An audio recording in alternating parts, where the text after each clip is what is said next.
Hi all, welcome to study win PSC. കഴിഞ്ഞ ദിവസം നടന്ന CPO എക്സാമിനേഷൻ്റെ മാത്സ് ക്വസ്റ്റ്യൻസ് ആണ് ഡിസ്കസ് ചെയ്യുന്നത്. ഫസ്റ്റ് ക്വസ്റ്റ്യൻ, ഒറ്റയാനെ കണ്ടെത്തുക. 59, 69, 79, 89. സൊല്യൂഷൻ: ഒറ്റയാൻ എന്ന് വെച്ചാൽ തന്നിരിക്കുന്ന സംഖ്യകളിൽ ഒരെണ്ണത്തിനൊഴികെ ബാക്കി എല്ലാ സംഖ്യകൾക്കും ഒരു പൊതുവായ സ്വഭാവം ഉണ്ടായിരിക്കും. അതിൽ നിന്ന് വ്യത്യാസമായിട്ടുള്ളതാണ് ഒറ്റയാൻ. അപ്പോൾ ഇവിടെ 4 സംഖ്യകളാണ് ഉള്ളത്. 3 എണ്ണത്തിനൊരു പൊതുവായ സ്വഭാവം ഉണ്ടായിരിക്കും. അതിൽ നിന്ന് വ്യത്യാസമായിട്ടുള്ള ആ ഒരെണ്ണമാണ് ഒറ്റയാൻ. ഓക്കെ, അപ്പോൾ ഇവിടുത്തെ സംഖ്യകളാണ് 59, 69, 79, 89. ഇവിടെ 59, 79, 89 ഇത് 3ഉം അഭാജ്യ സംഖ്യകളാണ്. 69 ഒരു ഭാജ്യ സംഖ്യയാണ്. അപ്പോൾ ഇവിടുത്തെ പൊതുവായ സ്വഭാവം എന്നുള്ളത് അഭാജ്യ സംഖ്യകളാണ്. അതിൽ നിന്ന് വ്യത്യാസമായിട്ടുള്ളത് ഭാജ്യ സംഖ്യയാണ്. ഓക്കെ, അപ്പോൾ ഇവിടെ 69 ഒറ്റയാൻ. Answer option B. ഭാജ്യ സംഖ്യകളും അഭാജ്യ സംഖ്യകളും എന്ന് വെച്ചാൽ, അഭാജ്യ സംഖ്യകൾ എന്ന് വെച്ചാൽ അതിന് 2 ഘടകങ്ങളെ കാണത്തുള്ളൂ, ഒന്നും ആ സംഖ്യയും മാത്രം. ഭാജ്യ സംഖ്യകളാണെങ്കിൽ അവയ്ക്ക് 2ലധികം ഘടകങ്ങളുണ്ടായിരിക്കും. ഇത് വേറൊരു രീതിയിൽ പറഞ്ഞാൽ, അഭാജ്യ സംഖ്യകളാണെങ്കിൽ ആ സംഖ്യയുടെ 1ൻ്റെ മാത്രം മൾട്ടിപ്പിൾ ആയിരിക്കും. ഭാജ്യ സംഖ്യകളാണെങ്കിൽ 2ലധികം സംഖ്യകളുടെ മൾട്ടിപ്പിൾസ് ആയിരിക്കും. ഓക്കെ, അപ്പോൾ ഇവിടെ ജസ്റ്റ് ഒന്ന് നോക്കാം. 59 ആണെങ്കിൽ 59 1ൻ്റെയും 59ൻ്റെയും മാത്രം മൾട്ടിപ്പിളാണ്. 69 ആണെങ്കിൽ 1ൻ്റെ മൾട്ടിപ്പിളാണ്, 69ൻ്റെ മൾട്ടിപ്പിളാണ്, 23ൻ്റെ മൾട്ടിപ്പിളാണ്, 3ൻ്റെ മൾട്ടിപ്പിളാണ്. ഓക്കെ, 79 ആണെങ്കിൽ 1ൻ്റെയും 79ൻ്റെയും മാത്രം മൾട്ടിപ്പിളാണ്. 89 ആണെങ്കിൽ 1ൻ്റെയും 89ൻ്റെയും മാത്രം മൾട്ടിപ്പിളാണ്. അപ്പോൾ ഇവിടുത്തെ ഒറ്റയാൻ ആൻസർ ഓപ്ഷൻ ബി 69. അടുത്ത ചോദ്യം, 11 മുതൽ 49 വരെയുള്ള ഒറ്റ സംഖ്യകളുടെ തുക. സൊല്യൂഷൻ: ഒറ്റ സംഖ്യകൾ സമാന്തര ശ്രേണിയാണ്. സമാന്തര ശ്രേണി എന്ന് വെച്ചാൽ ആ ശ്രേണിയിലെ അടുത്തടുത്ത സംഖ്യകൾ തമ്മിലുള്ള വ്യത്യാസം സെയിം ആയിരിക്കും. അപ്പോൾ ഒറ്റ സംഖ്യകളാവുമ്പോൾ അടുത്തടുത്ത സംഖ്യകൾ തമ്മിലുള്ള വ്യത്യാസം 2 അപ്പോൾ ഒറ്റ സംഖ്യകൾ ഒരു സമാന്തര ശ്രേണിയാണ്. സമാന്തര ശ്രേണിയിലെ സംഖ്യകളുടെ തുക കണ്ടുപിടിക്കാനുള്ള ഫോർമുലയാണ് sum S is equal to n/2 into first number plus last number. n പദങ്ങളുടെ എണ്ണം, ഫസ്റ്റ് നമ്പർ ആദ്യത്തെ സംഖ്യ, ലാസ്റ്റ് നമ്പർ അവസാനത്തെ സംഖ്യ. അപ്പോൾ ഇവിടെ first number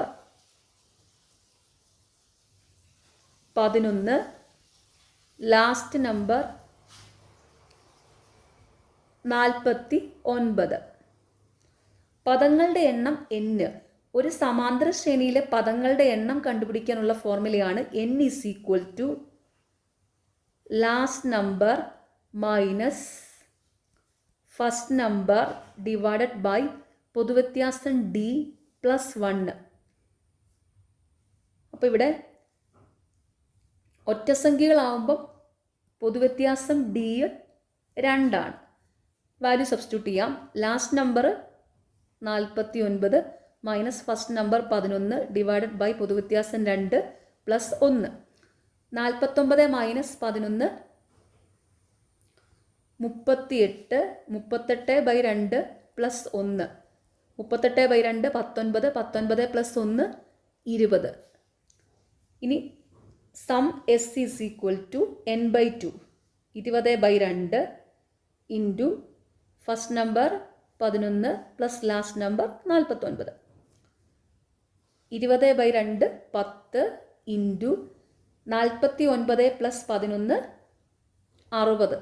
10 into 60 600. 600 answer option A. ചോദ്യം, താഴെ തന്നിരിക്കുന്ന സംഖ്യകളുടെ മീഡിയൻ കാണുക. 4.20, 6.42, 3.16, 4.60, 2.12, 5.21. സൊല്യൂഷൻ: മീഡിയൻ കാണാനായിട്ട് ചെയ്യേണ്ടത് തന്നിരിക്കുന്ന സംഖ്യകളെ ആദ്യം അസെൻഡിങ് ഓർഡറിലോ ഡിസെൻഡിങ് ഓർഡറിലോ എഴുതുക. അതായത് ചെറുതിൽ നിന്ന് വലുതിലേക്കോ വലുതിൽ നിന്ന് ചെറുതിലേക്കോ എഴുതുക.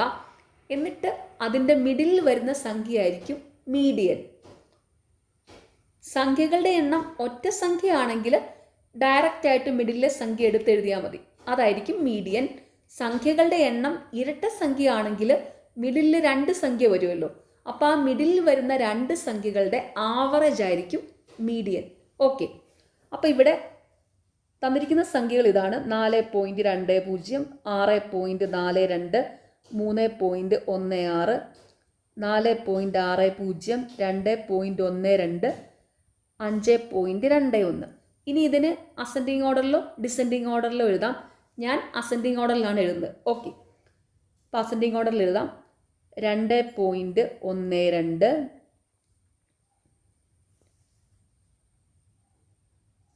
3.16,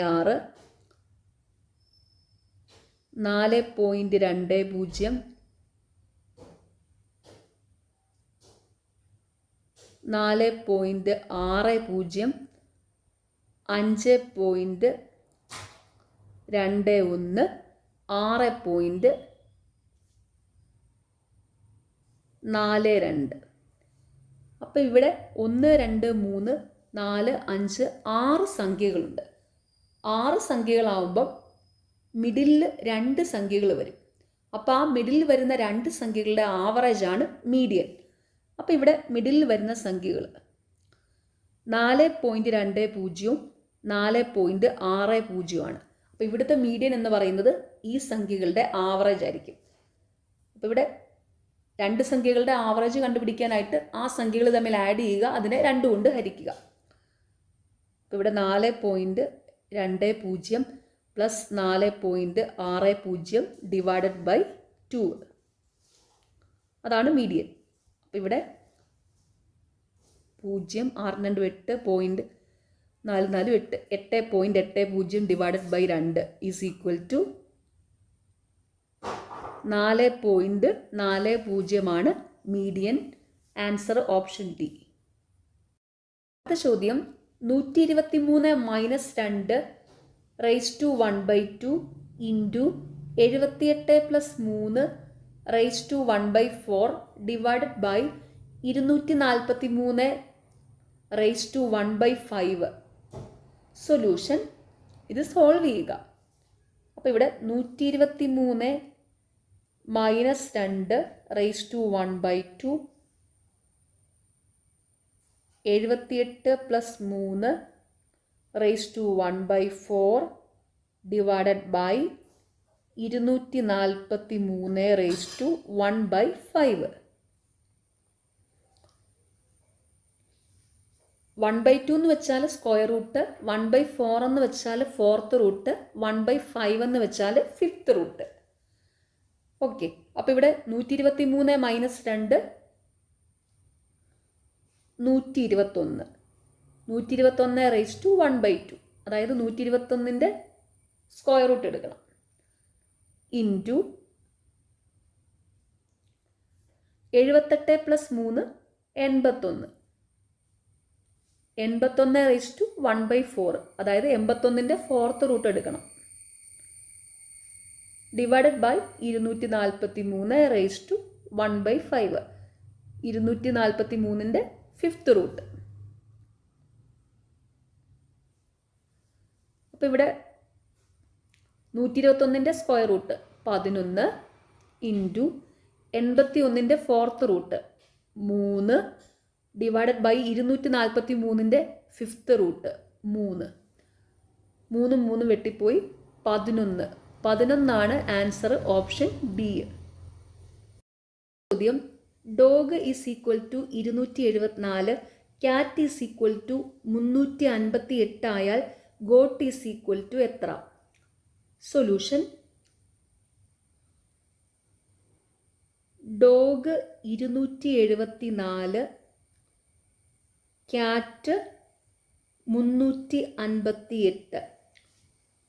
ഇതുപോലെ ഗോട്ട് എന്ത് വരുമെന്ന് കണ്ടുപിടിക്കണം. അപ്പോൾ ഇവിടെ ഇത് വന്നിട്ടുള്ളത് ഇംഗ്ലീഷ് ആൽഫബറ്റിൻ്റെ പൊസിഷനോ ഒന്നും വെച്ചിട്ടൊന്നും അല്ല. ഇത് വന്നിട്ടുള്ളത് ഈ തന്നിരിക്കുന്ന വേർഡ്സിലെ ലെറ്ററിന് നേരെ എഴുതിയിരിക്കുന്ന നമ്പർ അതിനെയാണ് റെപ്രസെൻ്റ് ചെയ്യുന്നത്. അതായത് ഇവിടെ ഡിയെ റെപ്രസെൻ്റ് ചെയ്യുന്ന നമ്പർ 2 ഒയെ റെപ്രസെൻ്റ് ചെയ്യുന്ന നമ്പർ 7 ജി എന്നുള്ള ലെറ്റർ 4 സി എന്നുള്ള ലെറ്റർ 3 എ എന്നുള്ള ലെറ്റർ 5 ടി എന്നുള്ള ലെറ്റർ 8 അപ്പോൾ ഇവിടെ ഗോട്ടിലെ ജി എന്നുള്ള letter 4 G 4 O 7 A 5 T 8 അപ്പോൾ ഗോട്ട് 4758 എന്ന് വരും. Answer option D. അടുത്ത ചോദ്യം 22 6 plus 7 6 minus 3 6 is equal to എത്ര? സൊല്യൂഷൻ. ഇത് സോൾവ് ചെയ്യുക.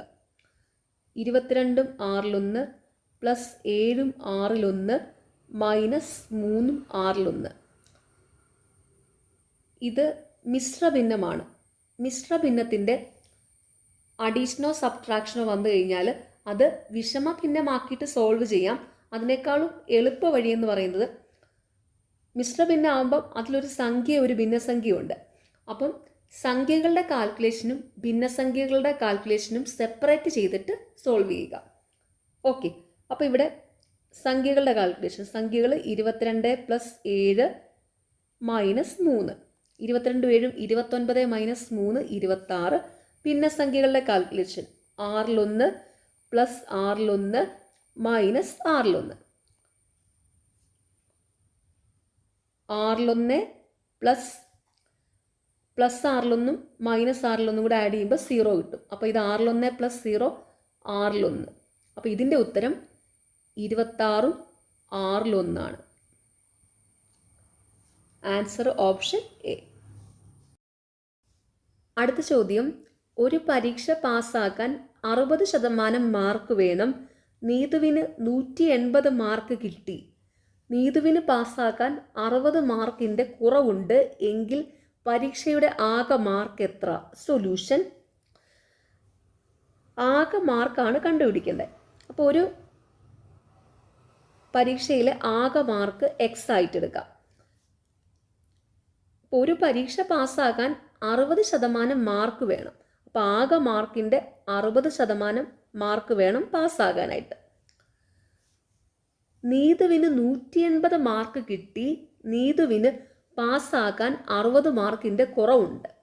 അപ്പോൾ നീതുവിന് 180 മാർക്ക് കിട്ടി, പാസ്സാവാനായിട്ട് 60 മാർക്കിൻ്റെ കുറവുണ്ട്. അപ്പോൾ 180 പ്ലസ് 60 240 മാർക്കായിരുന്നു പാസ് മാർക്ക്.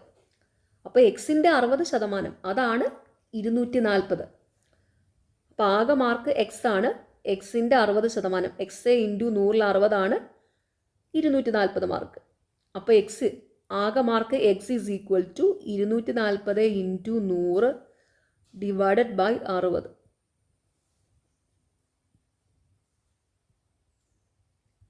ആകെ മാർക്ക് 400 ആൻസർ ഓപ്ഷൻ ബി. ചോദ്യം, ഒരു ക്ലോക്കിൻ്റെ മിനിറ്റ് സൂചിക്ക് 4 സെൻറ്റിമീറ്റർ നീളമുണ്ട്. ക്ലോക്കിലെ സമയം 2 മണി 10 മിനിറ്റിൽ നിന്ന് 2 മണി 25 മിനിറ്റിലേക്ക് മാറിയാൽ മിനിറ്റ് സൂചിയുടെ അഗ്രം സഞ്ചരിച്ച ദൂരം എത്ര? സൊല്യൂഷൻ. ഒരു ക്ലോക്ക്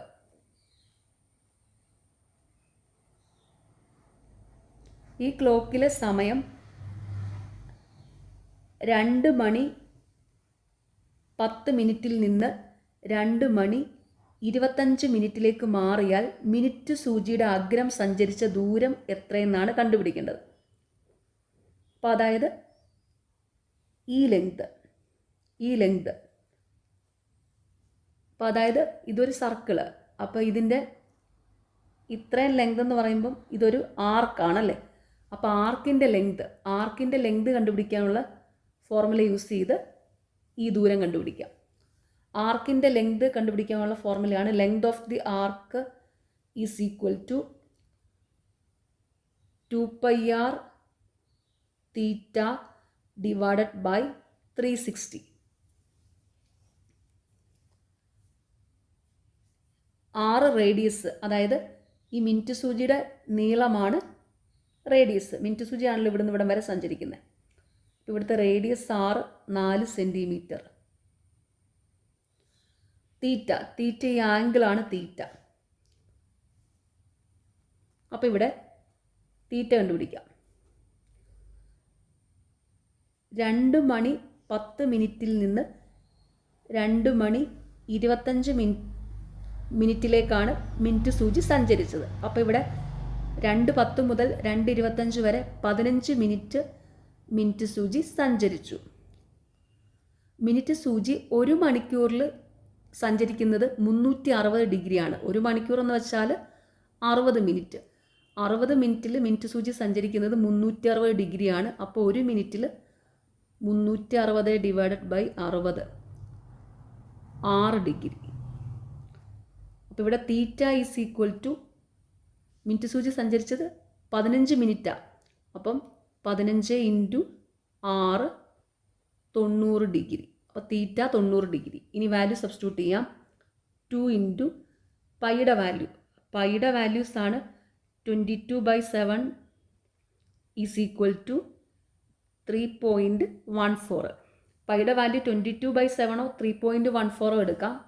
ഇവിടെ ഇത് സോൾവ് ചെയ്യാനുള്ള എളുപ്പത്തിന് വേണ്ടിയിട്ട് 3.14 ആണ് എടുക്കുന്നത്. 6 4 തീറ്റ 90 ഡിവൈഡഡ് ബൈ 360. അപ്പോൾ ഇത് 2 × 3.14 6.28 സെൻറ്റിമീറ്റർ. Answer option D. ചോദ്യം: അരുൺ തൻ്റെ വീട്ടിൽ നിന്ന് നേരെ കിഴക്കോട്ട് 6 കിലോമീറ്റർ സഞ്ചരിച്ചു. അവിടെ നിന്ന് നേരെ വലത്തോട്ട് തിരിഞ്ഞ് 2 കിലോമീറ്റർ സഞ്ചരിക്കുന്നു. അതിനുശേഷം നേരെ വലത്തോട്ട് തിരിഞ്ഞ് 12 കിലോമീറ്റർ സഞ്ചരിക്കുന്നു. അവിടെ നിന്ന് നേരെ ഇടത്തോട്ട് തിരിഞ്ഞ് 6 കിലോമീറ്റർ സഞ്ചരിക്കുന്നു. എങ്കിൽ തൻ്റെ വീട്ടിൽ നിന്ന് എത്ര കിലോമീറ്റർ അകലെയാണ് അരുൺ ഇപ്പോൾ നിൽക്കുന്നത്? സൊല്യൂഷൻ: ഇതൊരു ഡയറക്ഷൻ പ്രോബ്ലം ആണ്. അപ്പോൾ ആദ്യം ഡയറക്ഷൻ എന്താണെന്നൊന്ന് മനസ്സിലാക്കാം. മുകളിൽ നോർത്ത്, താഴെ സൗത്ത്, ലെഫ്റ്റ് സൈഡിൽ വെസ്റ്റ്, റൈറ്റ് സൈഡിൽ ഈസ്റ്റ്, ഇങ്ങനെയാണ് ഡയറക്ഷൻ വരുന്നത്. ഒരു ഡയറക്ഷനിൽ നിന്ന് വലത്തോട്ട് തിരിയാൻ പറഞ്ഞാൽ ക്ലോക്ക് വൈസ് ഡയറക്ഷനിൽ മൂവ് ചെയ്യണം. ഇടത്തോട്ട് തിരിയാൻ പറഞ്ഞാൽ ആൻറ്റി ക്ലോക്ക് വൈസ് ഡയറക്ഷനിൽ മൂവ് ചെയ്യണം. ഓക്കെ, അപ്പോൾ ഇവിടെ അരുൺ തൻ്റെ വീട്ടിൽ നിന്ന് നേരെ കിഴക്കോട്ട് 6 കിലോമീറ്റർ സഞ്ചരിച്ചു. അപ്പോൾ ഈ ഒരു പോയിന്റ്, ഇത് അരുണിൻ്റെ വീടാണെങ്കിൽ കിഴക്കോട്ട് 6 കിലോമീറ്റർ സഞ്ചരിച്ചു. അവിടെ നിന്ന് നേരെ വലത്തോട്ട് തിരിഞ്ഞ് 2 കിലോമീറ്റർ സഞ്ചരിക്കുന്നു. വലത്തോട്ട് തിരിയാനായിട്ട് ക്ലോക്ക് വൈസ് ഡയറക്ഷനിൽ മൂവ് ചെയ്യണം. അപ്പോൾ ഇവിടുന്ന് 2 കിലോമീറ്റർ ക്ലോക്ക് വൈസ് ഡയറക്ഷനിൽ. അതിനുശേഷം നേരെ വലത്തോട്ട് തിരിഞ്ഞ് 12 കിലോമീറ്റർ സഞ്ചരിക്കുന്നു. വലത്തോട്ട് തിരിയാനായിട്ട് ക്ലോക്ക് വൈസ് ഡയറക്ഷനിൽ മൂവ് ചെയ്യണം. അപ്പോൾ ഇവിടുന്ന് 12 കിലോമീറ്റർ ക്ലോക്ക് വൈസ് ഡയറക്ഷനിൽ. അവിടെ നിന്ന് നേരെ ഇടത്തോട്ട് തിരിഞ്ഞ് 6 കിലോമീറ്റർ സഞ്ചരിക്കുന്നു. ഇടത്തോട്ട് തിരിയാനായിട്ട് ആൻറ്റി ക്ലോക്ക് വൈസ് ഡയറക്ഷനിൽ മൂവ് ചെയ്യണം. അപ്പോൾ ഇവിടുന്ന് ആൻറ്റി ക്ലോക്ക് വൈസ് ഡയറക്ഷനിൽ 6 കിലോമീറ്റർ. എങ്കിൽ തൻ്റെ വീട്ടിൽ നിന്ന് എത്ര കിലോമീറ്റർ അകലെയാണ് അരുൺ ഇപ്പോൾ നിൽക്കുന്നത്? അപ്പോൾ അരുൺ ഇവിടുന്ന് പുറപ്പെട്ട് ഇവിടെ എത്തി. ഈ ദൂരമാണ് കണ്ടുപിടിക്കേണ്ടത്. അപ്പോൾ ഇവിടെ ഇതിനെ ഒരു റൈറ്റ് ആംഗിൾഡ് ട്രയാങ്കിളായിട്ട് കൺസിഡർ ചെയ്യാം. ഇതിനെ ഒരു റൈറ്റ് ആംഗിൾഡ് ട്രയാങ്കിളായിട്ട് കൺസിഡർ ചെയ്താൽ ഇത് എ, ഈ ഡിസ്റ്റൻസ് എ, ഈ ഡിസ്റ്റൻസ് ബി, ഈ ഡിസ്റ്റൻസ് സി ആണെങ്കിൽ C is equal to √(a² + b² ആയിരിക്കും. അപ്പോൾ ഇവിടെ ഈ ലെങ്തും സെയിം ആണ്, അതുപോലെ ഈ ലെങ്തും സെയിം ആണ്. അപ്പോൾ ഈ ലെങ്ത് ഇത് ഇത്രയും 12 ആണെങ്കിൽ ഇത് ഇത്രയും 12 ആയിരിക്കും. ഇവിടെ ഇത്രയും ഈ ലെങ്ത് 6 ആണെങ്കിൽ ഈ ലെങ്ത് ഇത് ഫുള്ള് 12 ആണ്, ഇത് ഇത്രയും 6 ആണെങ്കിൽ 12 - 6 6 ആണ്. A is equal to 6 kilometre. ഇനി ഇവിടെ ഇത് ഇത്രയും ബി ആണ്, ഇവിടെ ഇത്രയും 6, ഇത് ഇത്രയും 6 ആണ്. ഈ ലെങ്ത് 2 കിലോമീറ്റർ ആണെങ്കിൽ ഈ ലെങ്തും 2 കിലോമീറ്റർ ആണ്. അപ്പോൾ ഇത് ഇത്രയും 2 വരും, ഇത് ഇത്രയും 6 വരും. അപ്പോൾ ഇത് ഇത്രയും ലെങ്ത് എന്ന് പറയുന്നത് B is equal to 2 + 6 8 kilometre ആണ്. അപ്പോൾ ഇവിടെ എയുടെയും ബിയുടെയും വാല്യൂ കൊടുക്കാം. എ 6 ആണ്, അപ്പം √6² + ബി 8 ആണ്. ബി സ്ക്വയർ ആകുമ്പോൾ 8². അപ്പോൾ ഇവിടെ √6² 36 + 8² 64. √36 + 64 √100 ഈസ് ഈക്വൽ ടു 10 വരും. അപ്പോൾ ഇവിടെ 10 കിലോമീറ്റർ ആണ് answer, option A. Last question. Muhammad Naseem, Nazriya Manzil, PO box number 10160, navy, Mumbai. തുല്യമായത് കണ്ടെത്തുക. സൊല്യൂഷൻ. ഈ അഡ്രസ്സ് ഇതേപോലെ തന്നെ എഴുതിയിരിക്കുന്നത് ഏതെന്ന് കണ്ടെത്തണം. അപ്പോൾ ഇവിടെ ഓപ്ഷൻ എയിൽ മൻസിലിൻ്റെ സ്പെല്ലിങ്ങിന് വ്യത്യാസമുണ്ട്. തന്നിട്ടുള്ളത് മൻസിലിൽ MANZIL ആണ്. ഇവിടെ ഓപ്ഷൻ എയിൽ MANSIL ആണ്. അപ്പോൾ ഇവിടെ ഓപ്ഷൻ എ അല്ല. അടുത്തത് ഓപ്ഷൻ ബിയിൽ PO ബോക്സ് നമ്പറിന് വ്യത്യാസമുണ്ട്. PO ബോക്സ് നമ്പർ തന്നിട്ടുള്ളത് 10160 ആണ്. ഓപ്ഷൻ ബിയിൽ തന്നിട്ടുള്ളത് 10106 ആണ്. അപ്പോൾ ഇത് ഓപ്ഷൻ ബിയും അല്ല. അടുത്തത് ഓപ്ഷൻ ഡിയിലാണെങ്കിൽ നസീമിൻ്റെ സ്പെല്ലിങ്ങിന് വ്യത്യാസമുണ്ട്. തന്നിട്ടുള്ളത് നസീമിൻ്റെ സ്പെല്ലിങ്ങിൽ NAZEEM ആണ് വരേണ്ടത്. ഓപ്ഷൻ ഡിയിലാണെങ്കിൽ NASEEM ആണ്. അപ്പം ഓപ്ഷൻ ഡിയും അല്ല. അപ്പോൾ ഇവിടെ കറക്റ്റ് ഓപ്ഷൻ സി ആണ്. സി നോക്കാം. മുഹമ്മദ് നസീം സ്പെല്ലിങ് കറക്റ്റാണ്. നസ്രിയ മൻസിൽ അതും സ്പെല്ലിങ് കറക്റ്റാണ്. PO ബോക്സ് നമ്പർ 10160 അതും കറക്റ്റാണ്. നേവി, മുംബൈ അതും കറക്റ്റാണ്. അപ്പോൾ ഇവിടെ തുല്യമായത് ഓപ്ഷൻ സി ആണ്. ഓക്കെ, നിങ്ങൾക്ക് ഈ ചാനൽ ഇഷ്ടപ്പെടുന്നുണ്ടെങ്കിൽ സബ്സ്ക്രൈബ് ചെയ്യണം, സപ്പോർട്ട് ചെയ്യണം. താങ്ക്